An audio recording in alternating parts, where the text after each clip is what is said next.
Security cooperation is a United States government policy, and essentially it's friends sharing with friends.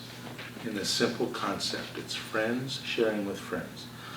So as we have our development, professional development of our military, okay, we are getting new equipment and new technology all the time. So as we bring that into our programs for the United States, that means that older technologies and older equipment are no longer needed because they're being replaced by the upgrades, okay? So that gives us some spare equipment. This equipment then, we then talk to our friends all around the world and say, do you need something like this? And they say, oh yeah, we're interested in that, or no, we don't really think we need that. So as we continue to develop and enhance our military, at the same time, we're making available some of our older technologies for countries that don't have that level of technology. So security cooperation is about deterrence. We want to work with our friendly countries, our allies, so that your country is safe and our country is safe. And we feel we can do that by working together. So this whole concept is called security cooperation, okay? And it's been a policy for the United States for many, many years now.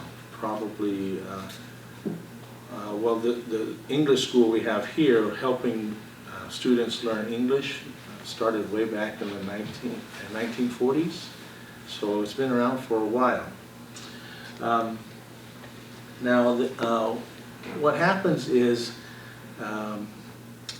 all of the stuff we have available and things we'd like to offer our friends are all handled through the United States embassies. And there's an office there called the Security Cooperation Office.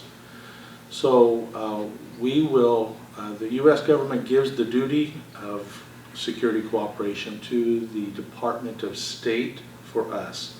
So the Department of State is about relationships with countries, and then we have the Department of Defense. So the Department of Defense is different than the Department of State. So when the program was set up, it was set up under the Department of State. Now, when the Department of State started working with each of your countries, they also learned that we want military help. Well, the Department of State doesn't do military things. So essentially, what is given to the Department of State, some of that is delegated to the Department of Defense. DLI, where we're teaching now, is part of that Department of Defense, okay?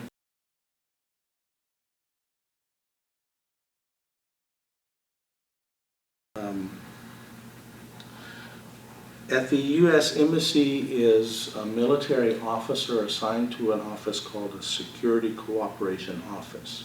What that man does is he works with the ambassador from America that's at that station in your country, but he also goes to your military meetings. So when they have a meeting of the Air Force leadership, or sometimes it's a multi-service, they might bring an Air Force, Navy, and Army together and have a meeting, the Security Cooperation Officer from America is invited to sit in. This is where he learns the big picture needs for your country. Are we having problems with this country over here, or are all of our neighbors really good to us? You know, he learns these things. What do you want to do? Well, we need to improve our technology for this weapon system. Or another country I know had problems with its borders, so it was working on securing the technology to deal with missiles being fired at the country. They wanted to be able to stop inbound missiles. So to do that, they had to come up with very sophisticated weaponry and technology to be able to detect a firing against them and also to address that missile coming towards them. They had two goals there. So these kinds of things are motivators for us to work together. And America believes that the more we help each other, the better off we're all going to be. You have bright, brilliant people in your countries as well. There are contributions that can be exchanged with how we defend ourselves from the terrorists that are present in our world.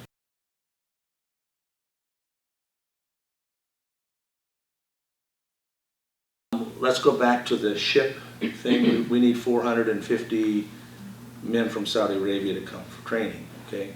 So we know that. So now the next thing is, do we find them all at one time and send them all at one time? That's a question you have to ask. DLI says, well, we can't handle that many from one country at one time. So, okay, then how do we do this? Well, let's try 150 a year. 150 a year, maybe we send 2 groups of 75 in 1 year, 2 groups of 75 the next year, 2 groups of 75 in the 3rd year. They come up with a plan like that. Well, this is all being discussed now, okay? When do the men come? They're going to start coming next year. So here's what happens. Based on the agreement, the SCO office in that country is told, the officer is told, okay, you need to find 75 men to come in September, and you need to find 75 men to come in March. So that American at the SCO office will go talk to your country and say, hey, sir, we need you to help us. We need to find 75 people to come at this time and 75 people to come at this time. So this is all in a discussion, okay? We're trying to give you a year's notice, usually, a year lead time. So you go and you begin, what? Recruiting. You're going to have to recruit. Or you have a full military, you have to identify which of these folks we're going to bring in. So you do your process of identifying. Once you identify those 75 people for the first group that's coming, they all have to come in and take an English test because they're coming for training being taught in English. So they're all going to be tested. That test is only good for 3 months, so you're going to test them, and the people that score the requirement to come into this school is a minimum of 55. So you've got to score at least a 55 to come. So you're going to test everybody. Well, if I test, let's say I bring in 100 people and I get 38 that pass the 55. What does that mean? Well, it means the other 62 are ineligible. They can't come. So now what do you do as a country? You're going to scramble really fast and you're going to try to find another group of men or military personnel that you can test so that you can meet the quota of 75. All right, so then let's say a second testing brings in another 38 people or so. Now you've got your 75 people to make the first trip.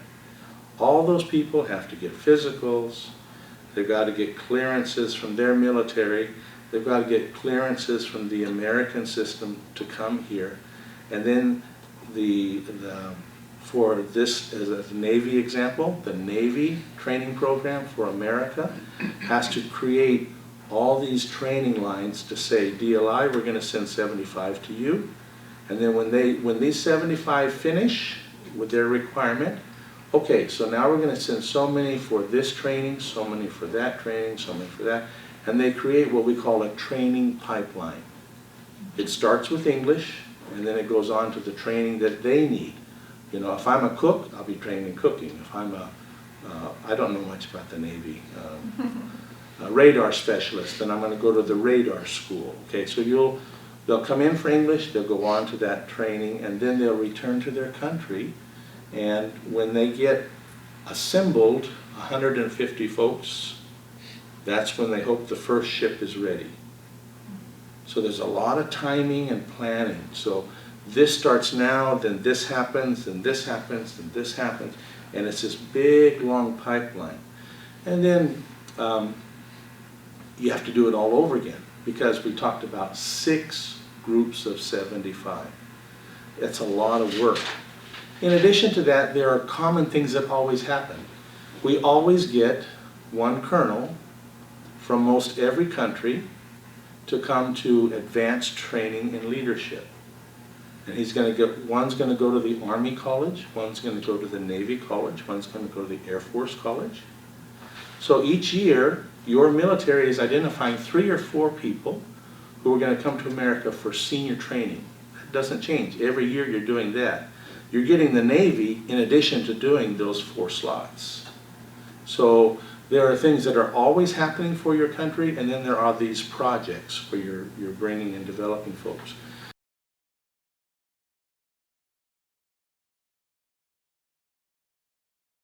America had a big issue, 2001. Do you know what happened in 2001 in our country?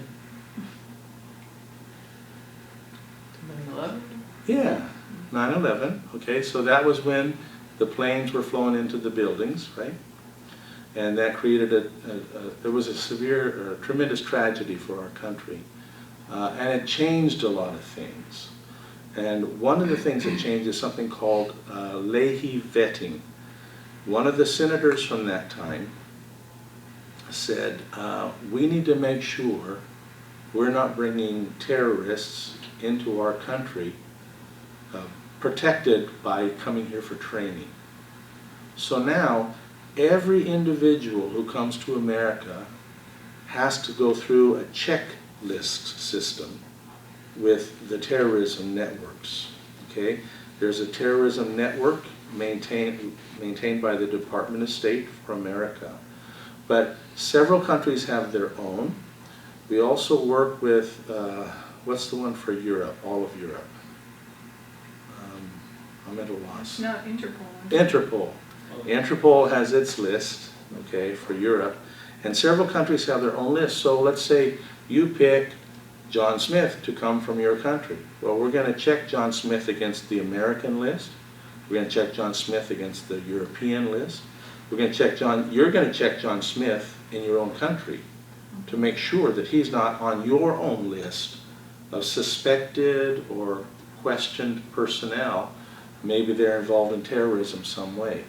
So this screening can delay being given a visa to come to our country. Everything else could be fine, but if you don't pass the screening, you don't get to come. Now, I worked for 4 months in Yemen. In Yemen, they were on the verge of civil war. A week after I left, they stormed the American embassy and closed it down. I was lucky not to be there. But I know from working in that office that the vetting process got down even to the commanders. This commander was suspected of being sympathetic to terrorism. This commander was not. So if you, sir, worked as in this colonel's outfit, you can never come for training because you were under the influence of a leader who we think supports terrorism. You might be fine. You might not share his views at all. But if you came from his unit, you don't get to come to our country. So the vetting gets even that particular to make sure so that we don't sponsor terrorists coming through the system to come here. The other thing you should know is that it seems like everybody comes to DLI. And that's not true. 8 out of 10 people go straight to their training. Only 1 or 2 people out of 10 comes here. Okay? And the reason that is they take their test in their country, they qualify to go directly into their training. You don't have, every school in America, every military school in America has a standard. They have their ECL standard. And they say, to come here, you need to have an English equivalency of a 70. For many people who grow up in countries that have taken English, a 70 is no problem. So they take the test, they score higher than 70, they don't come to DLI, they just go straight to their training. So this is what's happening, but DLI is, when we start new projects, DLI is often the starting point for the people coming, okay? All right. The other thing is that, as I tried to explain to you, it's a long process. If we talk about the Navy ships, we're talking about something that was discussed and negotiated 2 years ago. It was agreed to last year. Now this year they're fleshing out all the requirements. What do we need to do? And now they're beginning to identify 450 people to come for training.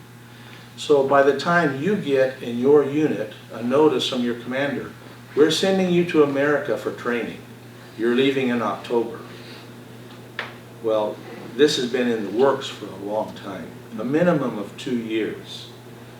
So if you have trouble coming, it's not so easy to get a replacement for you, a substitute for you. And this is very important, because if we give your country 5 positions to train mechanics, okay, and when it comes down time to leave, to come to America, to come to DLI and then go on to training, you can only send 4 of them, you're going to be penalized. You're going to lose that money that was entrusted to you because you didn't fill what you were offered.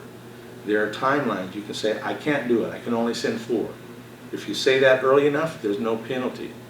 But if it gets closer to the time and you can't say that, and then you don't send all 5, you're going to get penalized for that failure to fill the quota.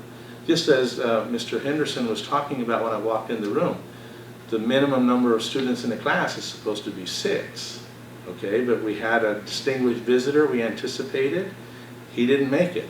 And then we had another one who had visa issues, or trying to get into the country. So it's now 3 of you here instead of 5.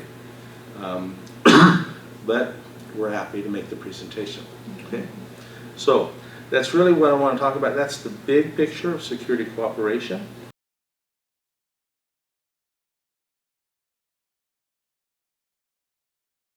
The penalty is usually 50% of the cost. So a week of training at DLI is under $2,000, but it's somewhere between $1,500 and $2,000. So if you hear 10 weeks, that's $20,000. If you fail to send someone and fail to give notice early enough, your country has to pay at least $10,000 for that $20,000 training because you didn't fill the slot. So it's a, it's a big thing here. We make these big picture things and we say, okay, how much can you do? You negotiate with this. You say, okay, we're going to send 3 to this one and 5 to that one and 7 to that one, 1 to that PME course, professional military education. Okay, and then we expect you to do what you said you were going to do. But then you find out it's not always so easy. I mean, sometimes you pick a guy and what happens? His wife gets pregnant. And he says, I'm not leaving. My wife's pregnant. We're going to have the baby here. I'm not going to be in America when my wife's here having a baby. And everything else was fine. But they started or they enlarged a family, and that directly impacts you trying to send them here for training. That's a common one, actually. Families, growing families. We have a lot of younger military personnel and they're building their families.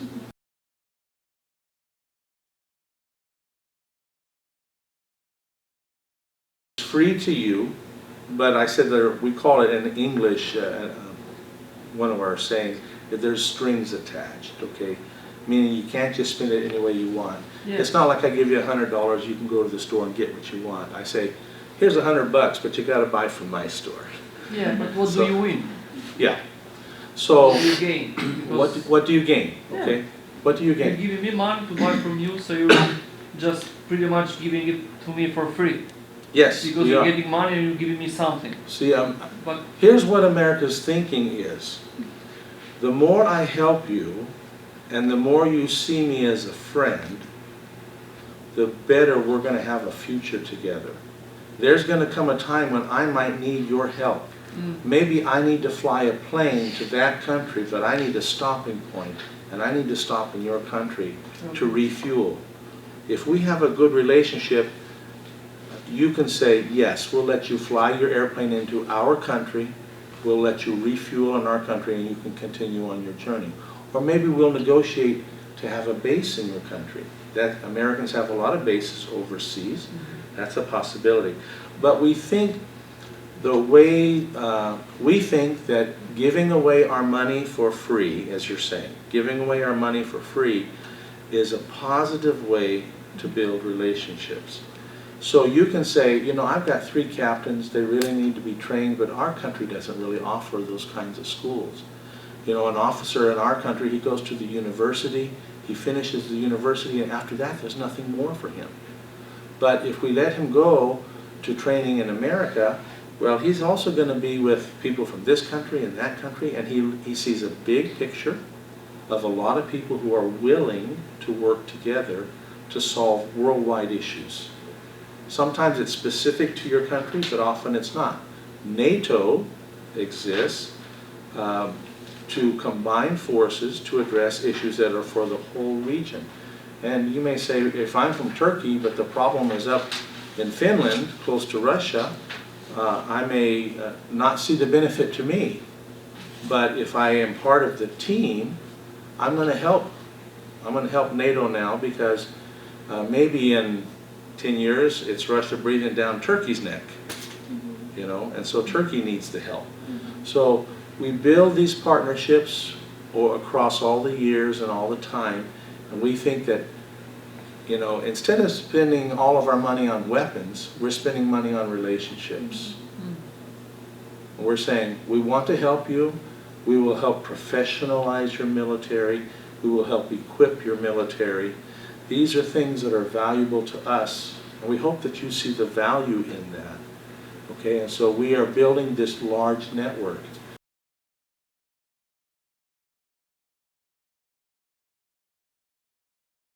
Probably in the background checking process would be my best guess. It could be administrative problems in that specific embassy. You know, it's not uncommon for an embassy to be behind by months in certain countries. So you put in your application today and you wait 3 months for clearance. Most of the people who come for training with us have less than 30 days to process their visas.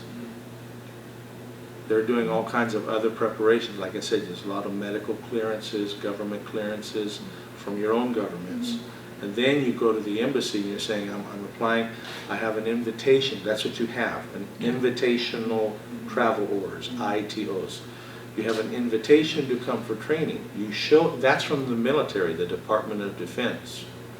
Then you show that to the Department of State at the embassy, and they say, oh, so you've been invited by the American military to go to training, okay? Then they start their checks against those various lists for Leahy vetting.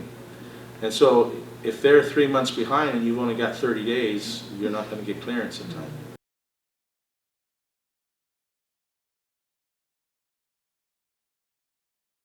You get tested twice. You have to take a test in your country to demonstrate that your understanding is 55 or higher. You folks came from MELT, which means you had a standard of 80, correct? So you must demonstrate in your country first that you have the 85, because you're not coming for learning English, you're coming for the advanced school. So you demonstrate in your country, then you arrive, and when you arrive, we retest every student. Because the testing conditions in different countries is so different. But, yes, but some of them go directly to their trainings. They don't come to real life. Correct. They go directly to their trainings, and they are tested. With ECL? Yes. What about, because ECL tests only like listening and reading. What about, what if they don't know how to speak? If they're not good at speaking, like if they're level 1, how do you test that? We don't presently, but you have discussed something that's changing. Yes. I thought they had like an OPI there, they're training there. We're changing from the English Comprehension Level Test, ECL, to the English Proficiency Level. It's going to be a difficult conversion because every school in America is going to have to redefine what is the entry requirement to come into our school. They can define it in up to 4 ways. So now instead of having a single number, you're going to have 5 or 4 numbers, up to 4 numbers, and it'll be like the OPI. This number slash, this number slash. And you can do the 4 modalities: reading, speaking, listening, and writing. So you might go to a course, a mechanic doesn't have to write. Yeah. So that school will say, we have no writing requirement, just speaking and reading. These are the 2 we want. But a professional level school says, oh no, you got to do everything. You got to speak well, you've got to write well, you've got to read, listen. So they might have all 4 and have them high. But we're going to that more worldwide kind of standard of 0 to 5, 0 to 4 scales on those things. But that's only now beginning to be discussed and changed into the future.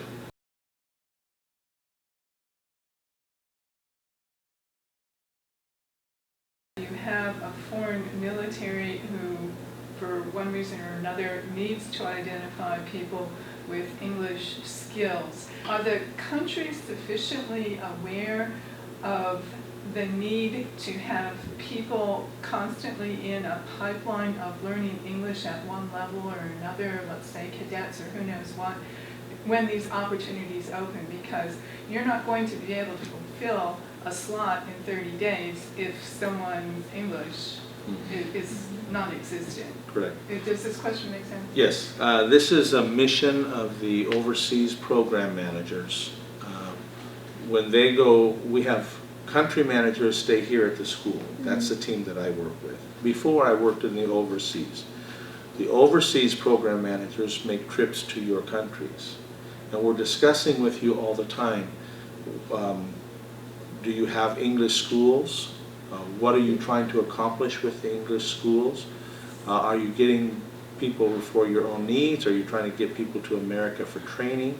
Because if you're trying to get them to training in America, they've got to get to this 55 level. Many of the countries do, for their officers only, an English course in their academies, their military academies. So they might have 2 or 3 years of English, but it's like college English, where you go in for an hour or 2 or 3 days a week. That's all you have. So they get exposure to it, but they never become proficient in it. That's the number one thing. But the overseas program managers, when we go there, we're talking about, do you have an English school just for the military that's going to get everybody exposed and brought up to speed to a 55 level in order to qualify to come to America.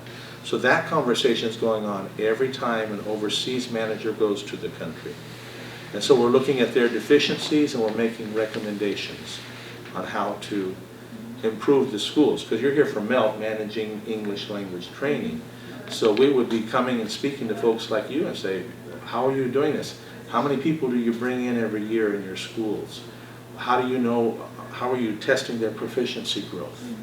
Okay, and you would be helping us to understand what's going on in the country, and then we know if we need to do more work to help or support or make recommendations with equipment. Sometimes our school sends a team of 2 or 3 to go to your country. They'll teach in your schools, your military school. They'll teach in your military school and work with your teachers as well. And so they can help bring that level up and bring you to like the DLI system, you know, learning from the DLI books before they come. Most students who come here say, yeah, I've seen those books. They made me do that at school or back in my country. I did books 1 to 15. They hope to get here and do books, you know, 16 to 30 or something like that. So we try to work with that growing process with English to make sure that they can come to America. Of course, if you're into teaching English, you know that just because I like you and you have lots of potential for leadership, it doesn't mean you can learn a language. This is a serious problem. Sometimes we get majors, lieutenant colonels, colonels, and we say, you need to go for some senior leadership training. Everybody agrees. But the general tests, and he gets like a 28. I have that current situation right now. A general coming who tested at a 28. So they asked for special permission. Can we send the general at a 28? Well, he's a general, not a captain or lieutenant.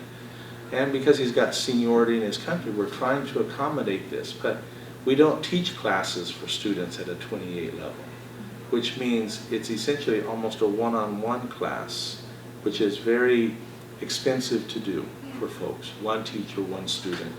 And it's also not the best learning environment because we learn better in groups, okay? So we get those questions occasionally. I've had people who need to get a 70. They come here and after 4 months, they're at 55. They're not able to pick it up. And it's like the older you are in age, the more difficult it is to pick up a second language if you've not done it. We speak of second languages. I know you guys all speak 5, but we only speak 1 in America as a rule. We're really lazy. Okay, so we understand the difficulty of trying to pick up a new language at an older age span. It's very difficult to do, which hurts with security cooperation because you do have this colonel or this lieutenant colonel and you say, I want him to be at this level in our country. Somebody upstairs is making a big decision for him, but he can't grasp English. Because he can't grasp English well enough, he can't get those additional professional development trainings for him. They are not going to stop at the professional schools and give him one-on-one instruction. That will never happen. He will have to sit in a classroom with another 30 guys and take the course and be able to understand and pass it. So sometimes that age factor, if you don't get the young lieutenants and captains started, sometimes it's really hard to just, oh, he's a colonel, but we need it, so we're going to send him to DLI for English. If he has no background, sometimes you're setting him up for failure.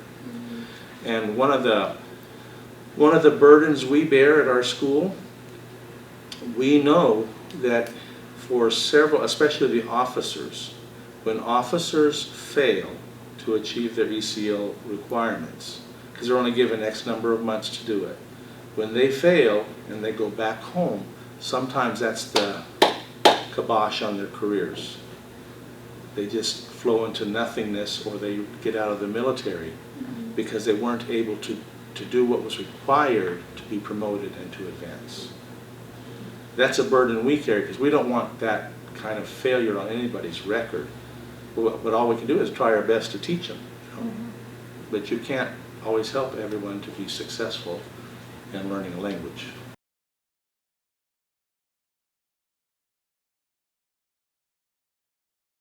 Here's what can happen. You have $100,000 to train somebody, okay? But when you put together going to DLI for 4 months and then going to this school for 3 months, and maybe there's going to be a second school after that, okay, so you put the 3 together and your costs are $125,000. You say, well, I got to cut something. You can't cut these military courses. They don't allow that. The only thing that ever gets cut is DLI. But we have a programming guide on our computer website, so we can say, okay, in your country, this man, we'll go with Albania. What's the national language? Albanian. Albanian, okay. You both from Albania? Mm-hmm. Yeah. Okay, I'm sorry. So a person who speaks Albanian will need 16 weeks of English time to go from this score to this score, okay? If they're from France, they might need 13 weeks because there's more English in France or something, or the language is more amenable to what we speak. Japan is hard, you know, Cambodia is hard. They're very different from us, okay? So you need 16 weeks, and then you realize I'm $25,000 short. I've got to cut, if DLI is $2,000 a week, I might have to cut 10 weeks of DLI training. And now you're saying, okay, student, captain, I need you to get your ECL in 6 weeks. Is that possible? Miracles do happen, yes. But you've set him up for failure. That's number one, the most common. The second one that you talked about is we have courses where we train with an expectation when the student finishes this course. This is especially true for ALIC and BALIC. When they finish this course, they're going to do this job. Okay? And what Mr. Henderson has pointed out is they finish this course, their English is so good, they go back home and somebody says, we really need you to do translation work at our government headquarters or something like that. So we have trained them to be teachers. They're advanced in their English language understanding and use, but the country says, no, that's not what we need right now. We need you more here. And that's not the understanding. DLI has the ability to say, no, we won't take your next candidate. Okay. Because we trained and you took them out of teaching. This is a school to train teachers. And if you're not going to use them as teachers, we're not going to train them. If you want them to be translators, they come to DLI for a short course and then they go to the military school for translators. But we are the school for teachers. So if we train teachers, we expect when they leave here, they're teachers.